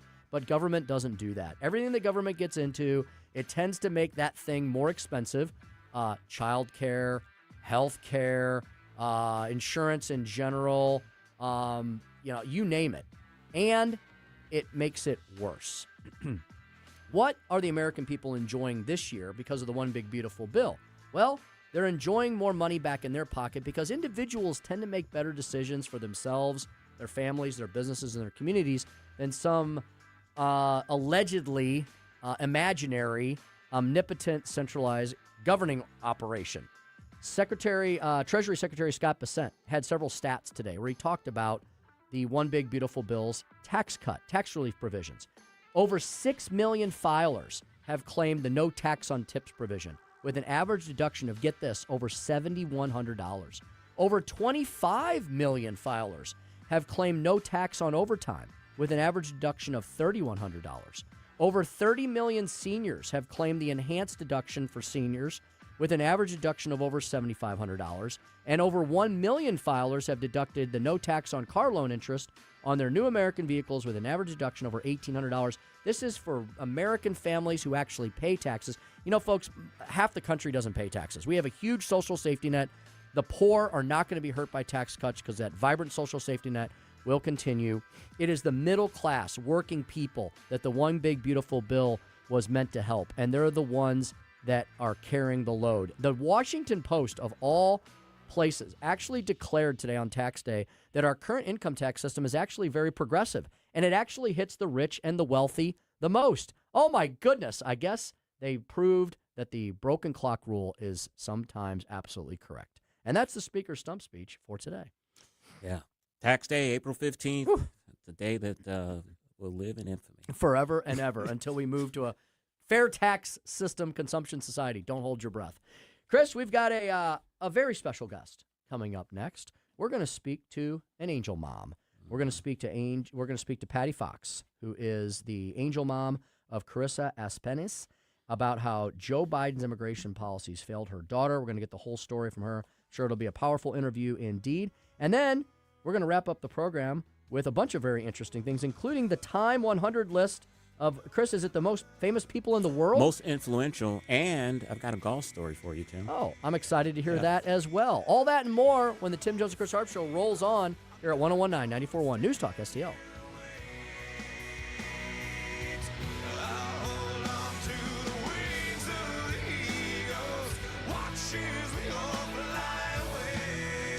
Like and subscribe to us on Rumble. News Talk STL. From the Michaels Flooring Outlet Weather Center. I'm First Alert 4 Chief Meteorologist Steve Templeton. We have a First Alert weather day as scattered storms this evening and a little past midnight could be severe. Hail and wind the main threats, but we'll be on guard for a lower tornado risk as well. It's a low severe risk overall, but still some scattered storms and a severe threat to be aware of for this evening and tonight. Then by morning, the storms are gone, low of 62, a high of 83 with sunshine coming out. Isolated storms should stay south of St. Louis Thursday late in the afternoon and evening, and most of the day dry with some sunshine. Friday, we have some sunshine and a warm day, a high of 87 degrees, and then watch for some storms in the evening or late evening and overnight. Those could be strong to severe Friday night as well. That's the latest from the First Alert 4 Weather Center. I'm Chief Meteorologist Steve Templeton. If you have a phone, you have a radio. Download the all-new News Talk STL app. Love the all-new News Talk STL app. On my way to work in the morning. Usually I'm in the car. I listen on the app in my car every morning going to work. Download the News Talk STL app and listen anytime, anywhere.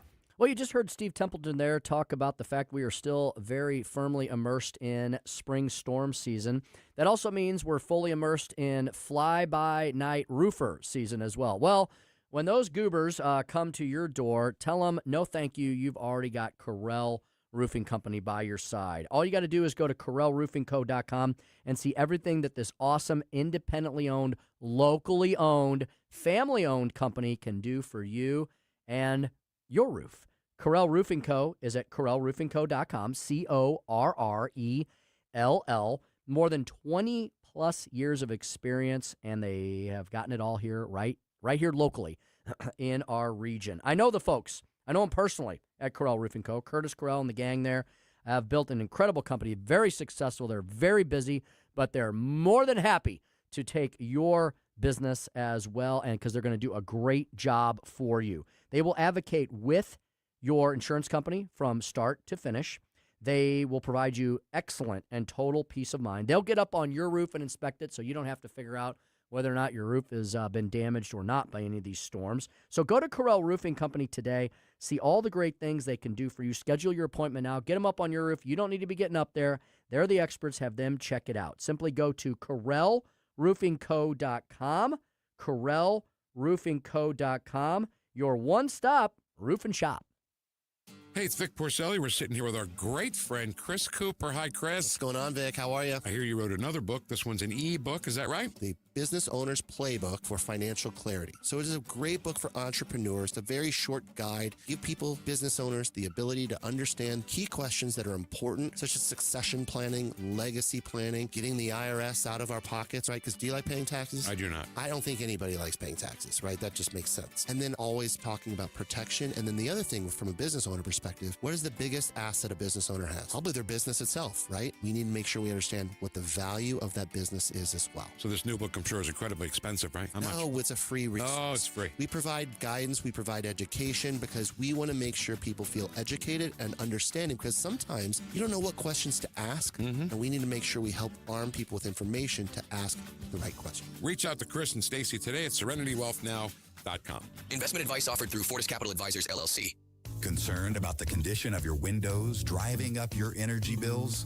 I was too. It's only called STL Windows and Doors. Their Provia windows combine old world craftsmanship the professional way, the Provia way, with over 65 years of combined experience, locally owned, offering competitive pricing and personalized service that the big box companies can't match. Call today for your free and home estimate and start saving tomorrow. 314-277-5952 or stlwindowsanddoors.com.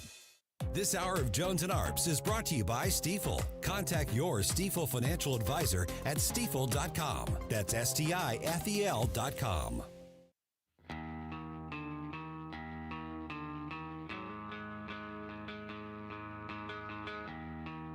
You're listening to Tim Jones and Chris Arps.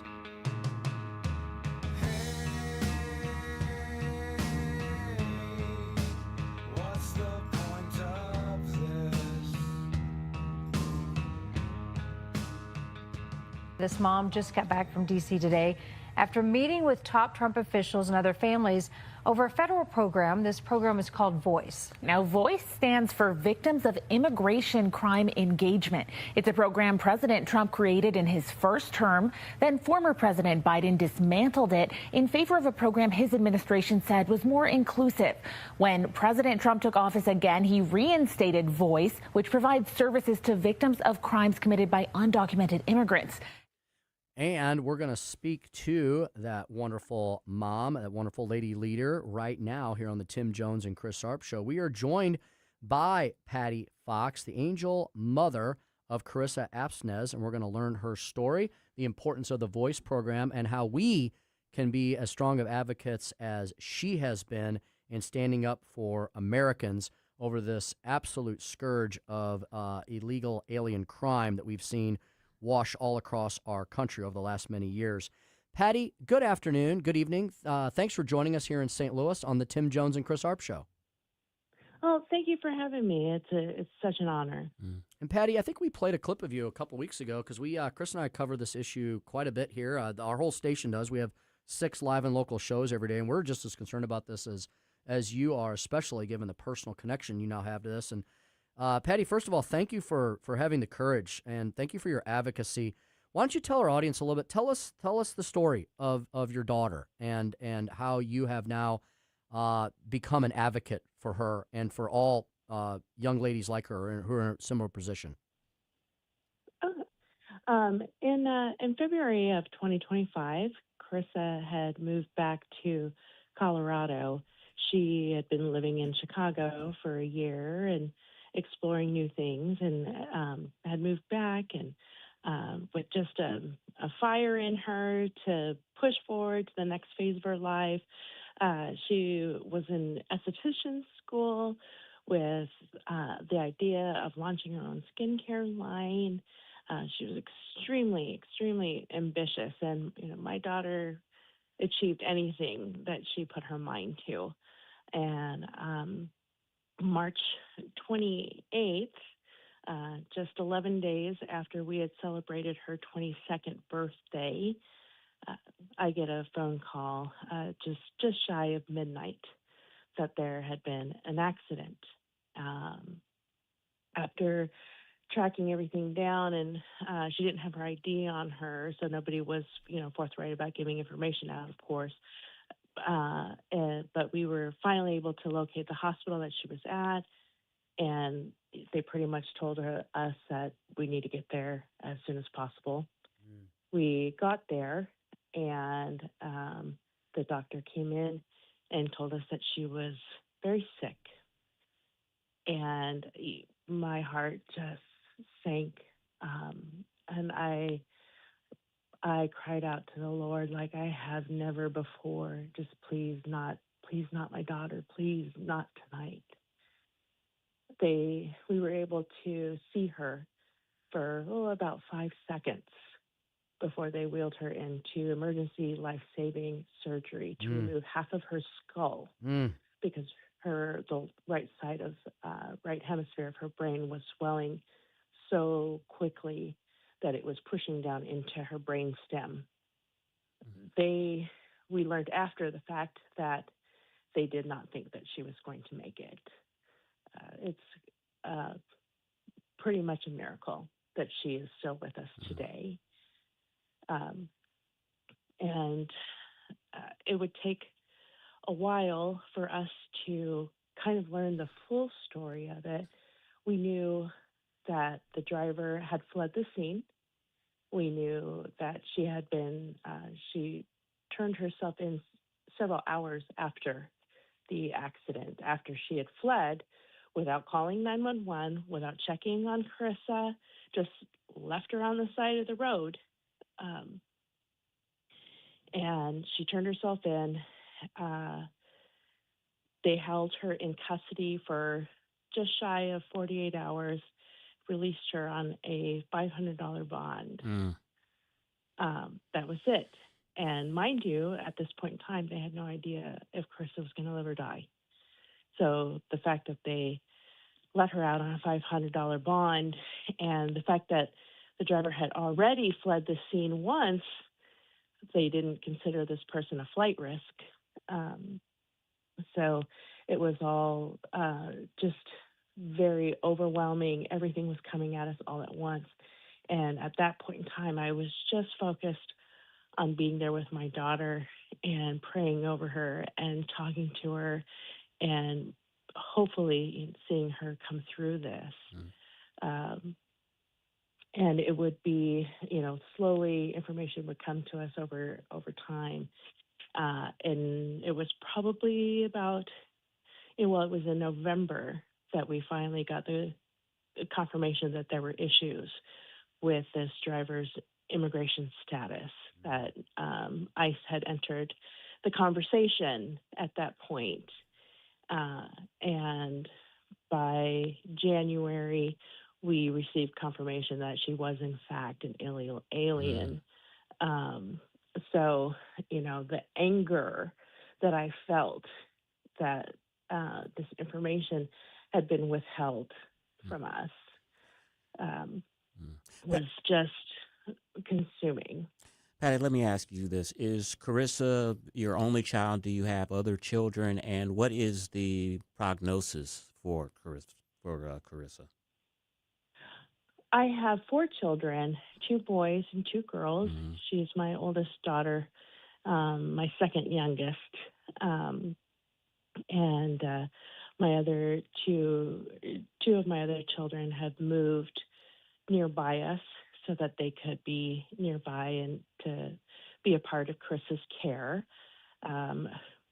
Doctors say that she's not likely to recover.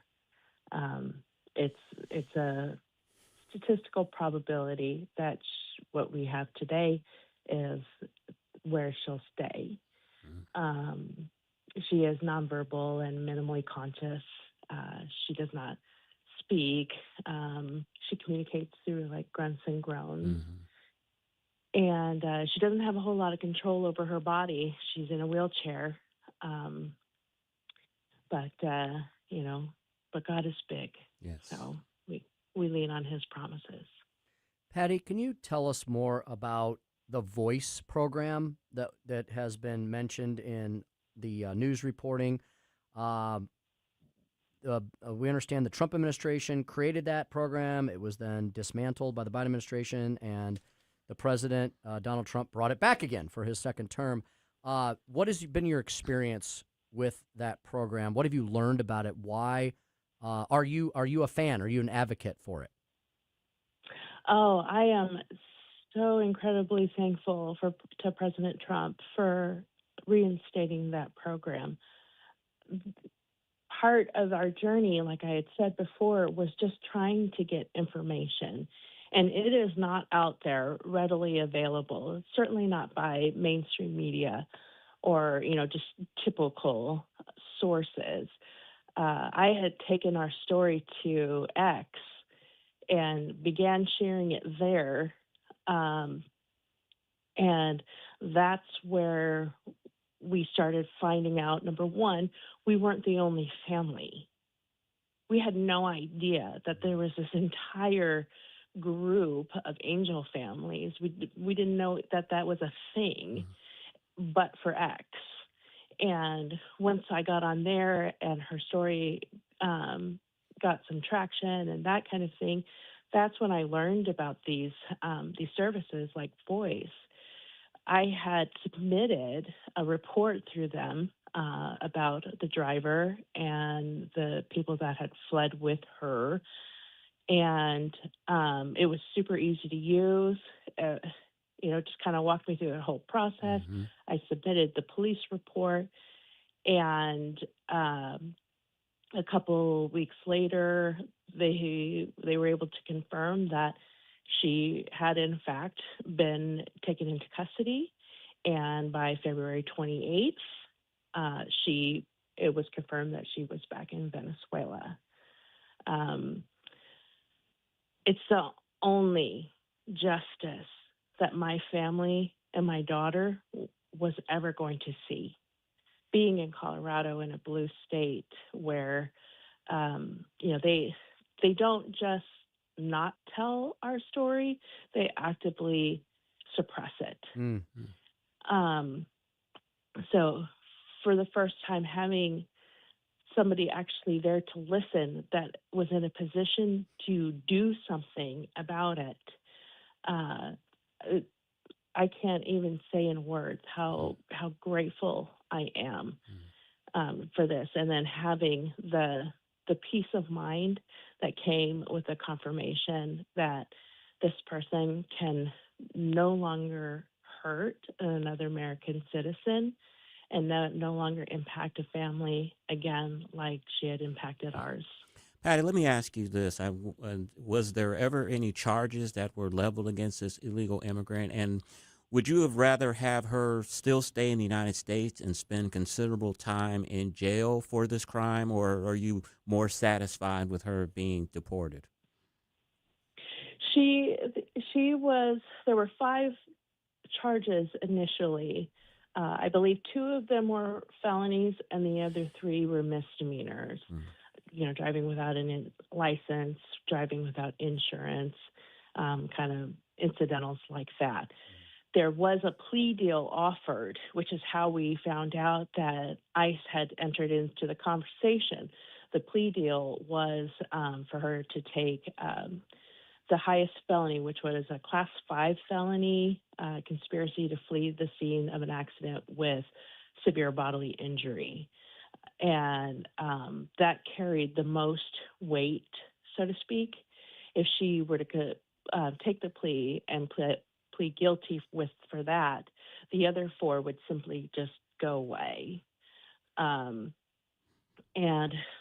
she had gotten 7 continuances when we were told that she was only going to get 6. And there was an attempt to leverage that plea with, well, protection from deportation. We need to find out how taking this plea affects her immigration status, kind of thing. And so when we found out that she had been deported, it was a mixed bag of emotions. There was a part of me that wanted her to stand for the sentencing, since she did eventually take the plea. I think more than anything, I wanted the chance to look her in the face and tell her what she did to our family, and which I would have been able to do by, reading a victim impact statement. But at the end of the day, the one felony that she pled to carried a max sentence of 3 years. Oh my God. And that's max, and that's at the judge's discretion. So the likelihood that she would have served any time was pretty low. So having her removed from the United States was, I'm fairly convinced was the only real justice that we were going to see. Patti, before we let you go, what would you like to say about the policies of these sanctuary cities, these sanctuary states? As you said, most of the media, not us, but a lot of the national media, the big media, not only do they not cover these stories, but they try to cover them up. And I have a feeling that with your journey, your amazing, heroic journey, and that of your daughters, that you've probably met a lot of families similarly situated along the way. And I'll bet that these situations are not as anecdotal as the media would like us to believe. I'll bet there's a lot more stories like yours out there than we even know about. Yeah, well, that's the most common response when I share her story. Oh, it's very dismissive. It could have been an American citizen. It could happen, these things happen to everyone, or people all the time. And, Americans, commit hit and runs and so on and so forth. Just to, like I said, just to diminish and dismiss the gravity of what we're dealing with here. And had I not met these other families, I would have fallen for it. And through meeting the Angel Family Network, through various organizations that have put me in touch with them, it's massive. We're talking thousands of families.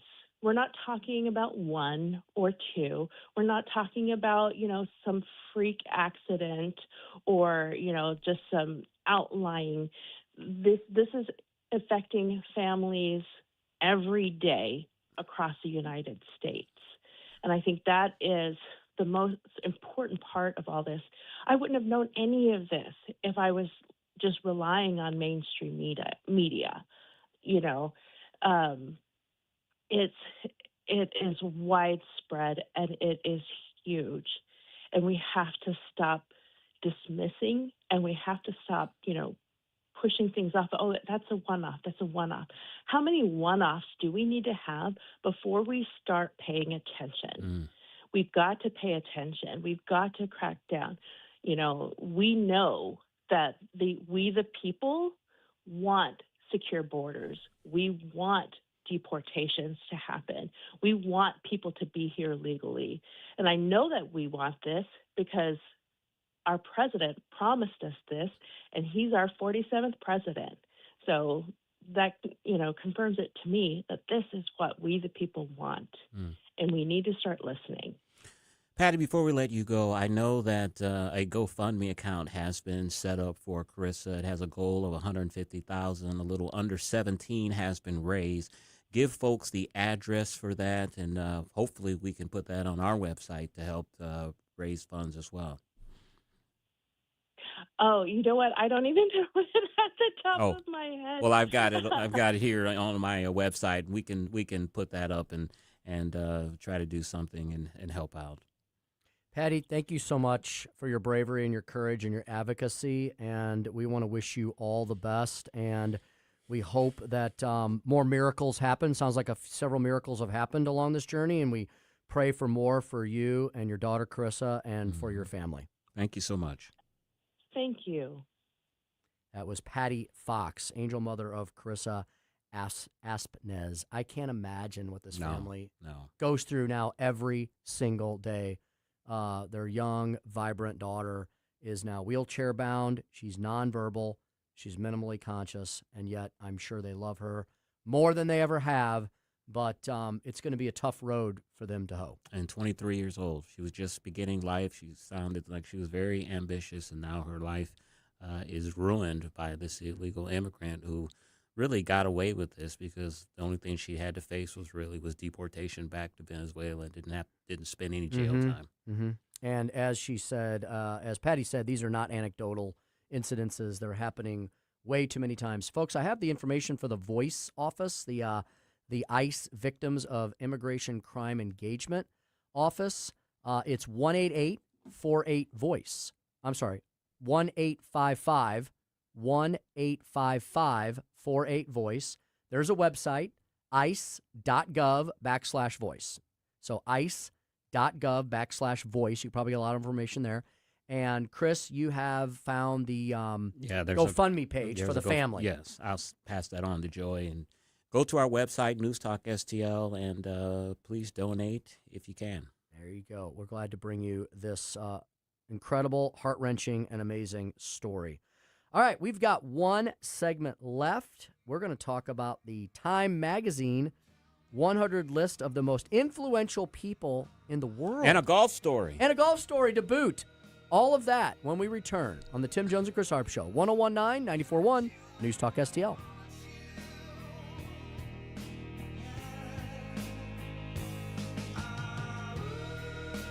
Follow us on Rumble at News Talk STL.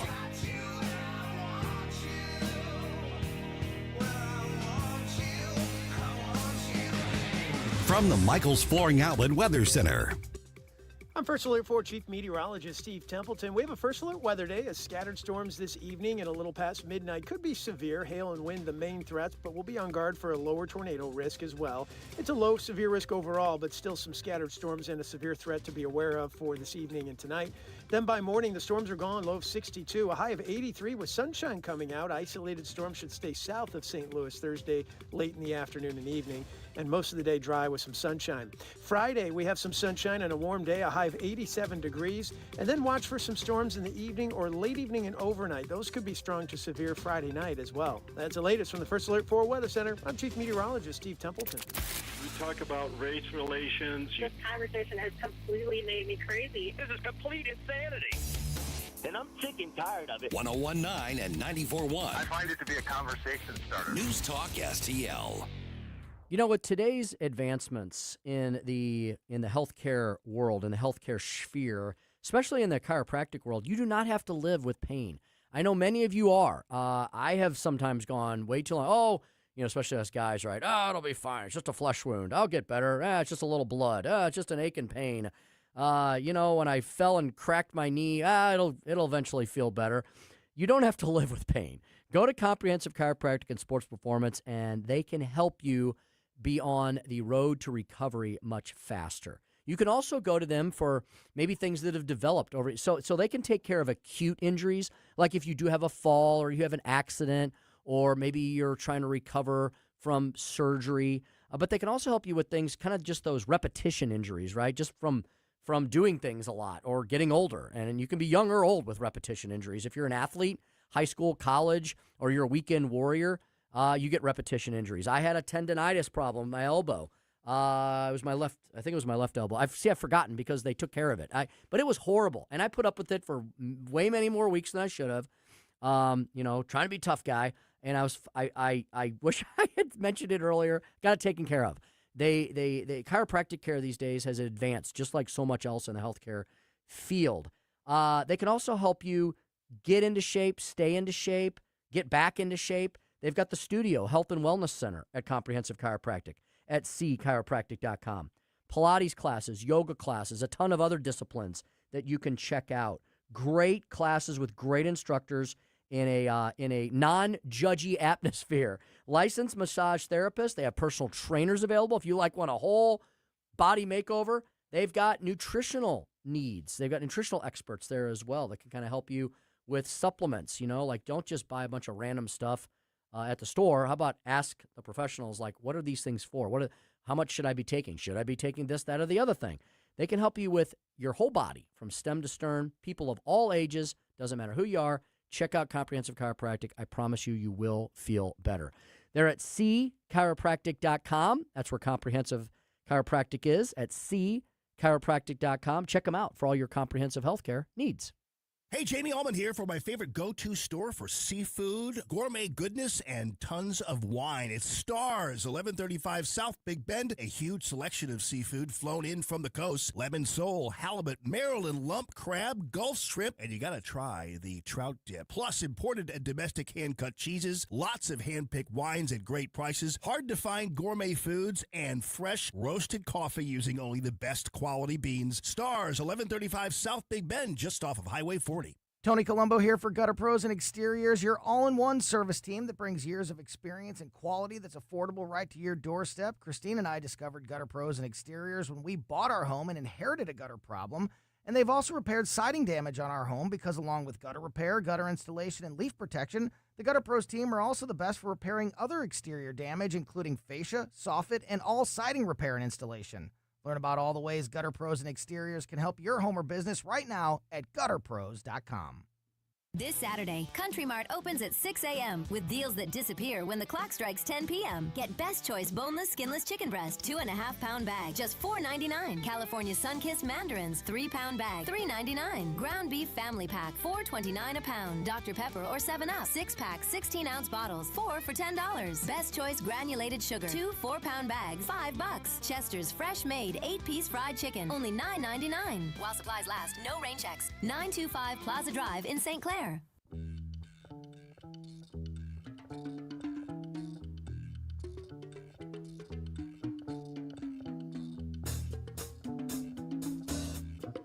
Dropping truth bombs and making you think. It's the Tim Jones and Chris Arps Show.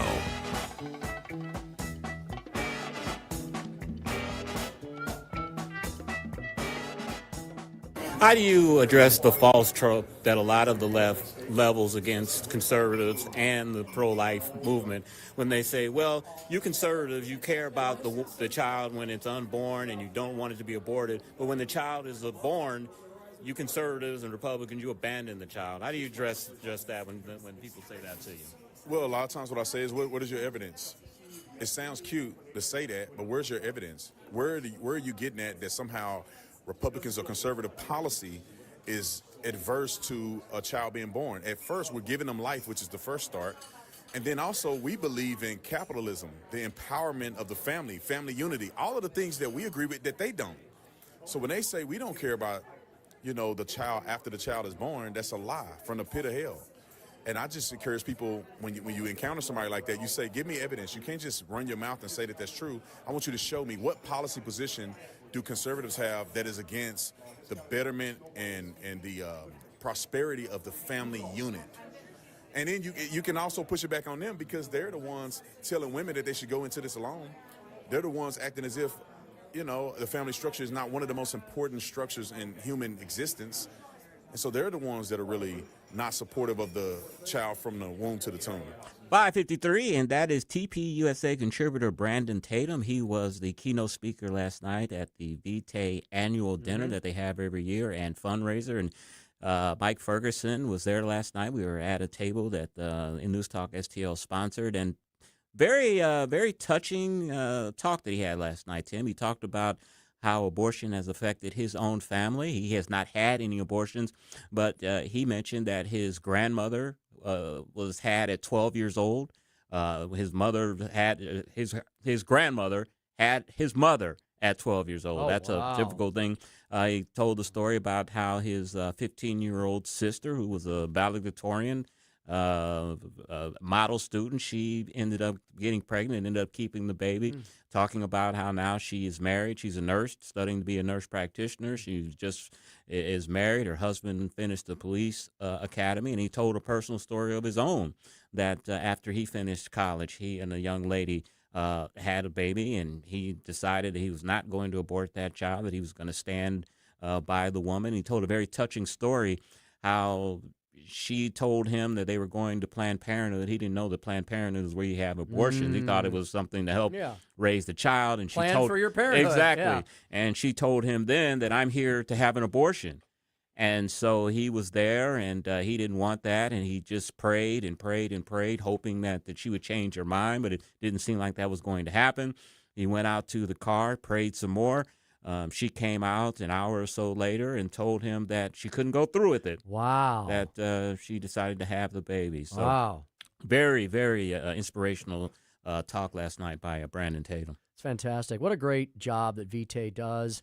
I went to the dinner last year. Powerful, always powerful speakers. They do these dinners not only across Missouri, but all across the country. They're a great organization you don't hear a whole lot about because they prefer to work behind the scenes and work on research and have great people tell great stories about choosing life, which sounds like Brandon did great last night. You know, we're going to skip the 100 times list. We'll do that tomorrow because I want to get to this golf story. Okay. Tim, you remember the Live Golf group? How the Live Tour. Yeah, well, it may be short-lived.